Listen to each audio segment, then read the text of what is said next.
diet and exercising for weight loss.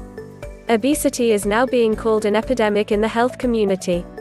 In fact, it will soon be the leading cause of preventable death in the United States, even ahead of cigarette smoking. Obesity leads to type 2 diabetes, high blood pressure, heart disease or stroke, and even an increased risk of cancer. With all of these health risks, as well as the general improvement in the quality of life that can occur, losing weight is one of the best things that you can do for yourself. No matter what we would like to believe, there simply isn't a magic solution to losing weight. The body will shed excess fat when it needs more calories to function through the demands you place on it in a given day than the amount of calories that you feed it. It's that simple.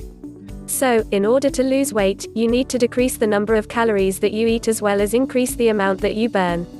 There is a wide range of options to choose from when looking for a weight loss program.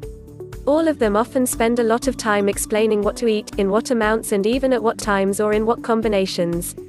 But few of them emphasize the importance of exercise, not just for losing weight, but for your general health and well-being. Exercise is vital when trying to lose weight for several reasons.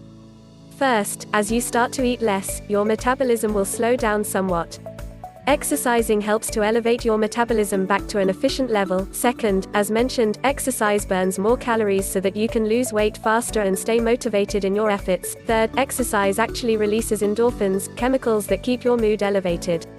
Exercise doesn't have to mean spending hours at the gym or straining through exhausting workouts. In fact, in order for you to stick with it on the long run, exercising should be something that you enjoy. Start by increasing your activity level in an overall way. Take the stairs when you can. Park further from the mall door when you go shopping. Go for a walk in the park or through a neighborhood you love and bring a dog or a friend along for company. Take dance or martial arts lessons.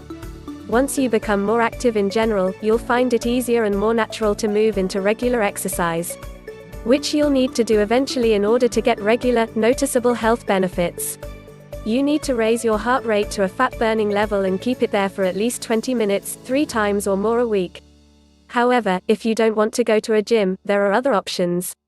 Videos and DVDs are now available in all kinds of exercise types. That way you can change your routine whenever you want so that you don't get bored with what you're doing. Try a range of aerobics, kickboxing, yoga, or pretty much any activity you want right in the comfort of your own home. If you have physical limitations that would keep you off from exercising, you can still find a way to increase your activity level. Water aerobics is a wonderful option for those who have joint problems or limited mobility because it relieves the pressure on your body that your weight provides. But you still get the resistance to challenge your muscles from the water. There are even classes and videos available that let you exercise in a seated position. Whatever kind of exercise you choose, it's important to stay motivated and keep it fun. Try gathering a group together to make it a social event. Or get a pedometer, a device that tracks how far you walk, and see how many miles you can walk a week. Make a competition amongst your friends or family members and treat the winner with something special, not food related. Make the experience of exercising something that you look forward to, and it will soon become a regular part of your healthier lifestyle.